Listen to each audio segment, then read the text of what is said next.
Buenas tardes, les saluda cordialmente José Francisco Bautista Trejo. Actualmente me encuentro estudiando en la Universidad Virtual del Estado de Guanajuato con matrícula 220-17525, la licenciatura en Derecho. Curso el módulo Derechos Humanos en el ámbito internacional. Mi asesora es la maestra y licenciada en Derecho Diana Patricia Josefina Orcasitas Hernández. Con fecha 10 de diciembre de 2024 estoy dando cumplimiento al reto 5. ¿Cuál es la responsabilidad del Estado mexicano? Instrucciones. Lee los dos casos que a continuación se describen y responde lo que se solicita en cada uno de ellos. Caso 1. Ana se encontraba pacíficamente repartiendo panfletos a las personas que se manifestaban en la plaza de armas de su ciudad. El contenido de los panfletos versaba sobre citas bíblicas. Al enterarse de lo que hacía Ana, un policía decidió arrebatarle los panfletos y detenerla, argumentando que no era lugar para repartir ese tipo de información, pues alteraba el orden. Ana permaneció encerrada e incomunicada dentro de una patrulla durante 3 horas hasta que la manifestación concluyó. Posteriormente, el policía la trasladó a Barandilla, donde recibió burlas y calificativos peyorativos por el personal de seguridad pública. Luego de un día detenida, la dejaron en libertad. Ana denunció el hecho ante la Fiscalía General del Estado, así como ante la Comisión Estatal de Derechos Humanos. Ambas instituciones omitieron el inicio de cualquier procedimiento, por lo cual Ana acudió a la Justicia Federal, donde resolvieron incompetencia para conocer del asunto. 2 años después, Ana presentó su caso ante la Corte Interamericana de Derechos Humanos. ¿Consideras que existe responsabilidad por parte del Estado mexicano? Argumenta y fundamenta tu respuesta. Sí, la responsabilidad internacional del Estado mexicano por la falta de investigación de tales hechos, así como la violación de garantías del debido proceso. El Estado mexicano signó la Carta de las Naciones Unidas y la Carta de la Organización de Estados Americanos, así como diversos instrumentos internacionales que derivan de ambas. La Constitución Política de los Estados Unidos Mexicanos incorpora en su artículo primero que todas las personas gozarán de los derechos humanos reconocidos en esta Constitución y en los tratados internacionales de los que el Estado mexicano sea parte, así como de las garantías para su protección. Las normas relativas a los derechos humanos se interpretarán de conformidad con esta Constitución y con los tratados internacionales de la materia, favoreciendo en todo tiempo a las personas la protección más amplia. Todas las autoridades, en el ámbito de sus competencias, tienen la obligación de promover, respetar, proteger y garantizar los derechos humanos de conformidad con los principios de universalidad, interdependencia, indivisibilidad y progresividad. En consecuencia, el Estado deberá prevenir, investigar, sancionar y reparar las violaciones a los derechos humanos en los términos que establezca la ley.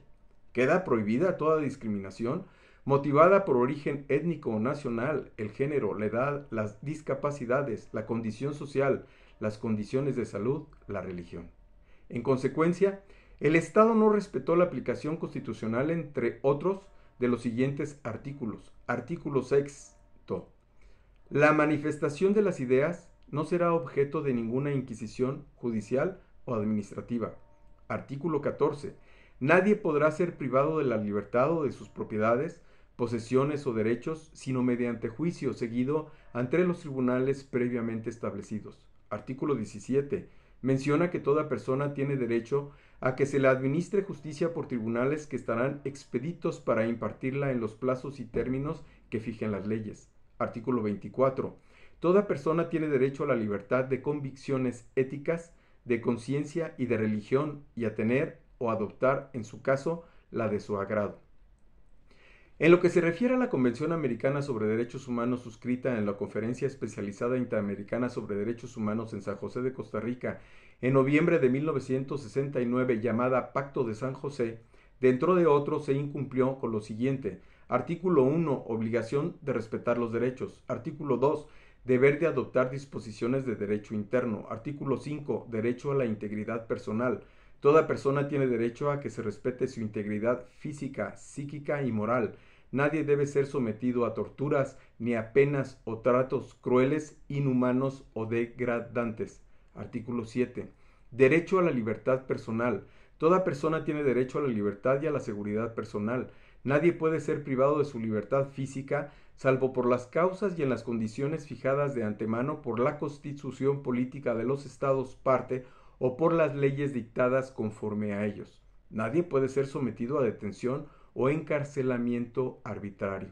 Artículo 8. Garantías judiciales. Artículo 12.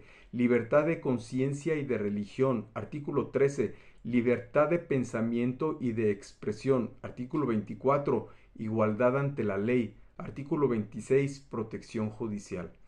Caso número 2. Durante la pandemia por COVID-19, el gobernador de una entidad federativa publicó un decreto por medio del cual se declaraba obligatorio el confinamiento en el domicilio particular de los habitantes en un horario de 18 horas a 9 horas. Asimismo, se preveía una multa de 1,500 pesos a quien infringiera esta disposición. De no contar con recursos para el pago de la multa, el decreto previó 36 horas de arresto. Andrés, un hombre de 34 años de edad en situación de calle, caminaba por la avenida principal de la ciudad a las 20 horas, cuando un militar lo vio, lo detuvo y lo presentó a la Secretaría de Seguridad Pública, donde le fue exigido el pago de la multa. Andrés argumentó no tener casa, habitación, familia ni dinero para pagar la multa. Como consecuencia, fue privado de la libertad durante 36 horas y boletinado, fotografía incluida, en redes sociales como el primer detenido, un sinvergüenza capaz de negar a su familia con tal de no pagar la multa.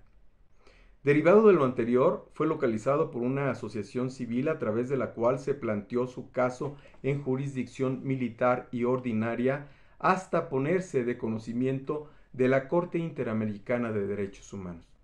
¿Consideras que existe responsabilidad por parte del Estado mexicano? Argumenta y fundamenta tu respuesta. Sí. La responsabilidad internacional del Estado mexicano, y considerando lo ya vertido en el caso 1, hago referencia a la inaplicación de la Constitución Política de los Estados Unidos Mexicanos en lo que se refiere a los artículos 1, 14 y 17. En lo que se refiere a la Convención Americana sobre Derechos Humanos por la violación de los derechos contenidos en los artículos 1, 2, 5, 7, 8, así como el artículo 11, protección de la honra y de la dignidad. Toda persona tiene derecho al respeto de su honra y al reconocimiento de su dignidad. Nadie puede ser objeto de injerencias arbitrarias o abusivas en su vida privada, en la de su familia, en su domicilio o en su correspondencia, ni de ataques ilegales a su honra o reputación. El artículo 14, derecho a rectificación o respuesta. Toda persona afectada por informaciones inexactas o agraviantes emitidas en su perjuicio a través de medios de difusión legalmente reglamentados y que se dirijan al público en general, tiene derecho a efectuar por el mismo órgano de difusión su rectificación o respuesta en las condiciones que establezca la ley. Artículo 22. Derecho de circulación y de residencia. Toda persona que se halla legalmente en el territorio de un estado tiene derecho a circular por el mismo y a residir en él con sujeción a las disposiciones legales. El artículo 24, igualdad ante la ley, y el artículo 27, suspensión de garantías. Conclusión. Los derechos humanos son prerrogativas cimentadas en el concepto moral de dignidad. Nos corresponden por el simple hecho de ser humanos, con independencia del reconocimiento o no por parte de un Estado. El Estado mexicano en sus 3 niveles de gobierno debe respetar la Constitución Política de los Estados Unidos Mexicanos, así como los tratados internacionales de los que es parte. La Convención Americana sobre Derechos Humanos, Pacto de San José, reitera que, con arreglo a la Declaración Universal de los Derechos Humanos, solo puede realizarse el ideal del ser humano libre, exento del temor y de la miseria, si se crean condiciones que permitan a cada persona gozar de sus derechos económicos, sociales y culturales, tanto como de sus derechos civiles y políticos, teniendo presente que en caso de vulnerabilidad de estos, fue creada para su defensa la Corte Interamericana de Derechos Humanos. De mi parte es todo por su atención. Muchas gracias.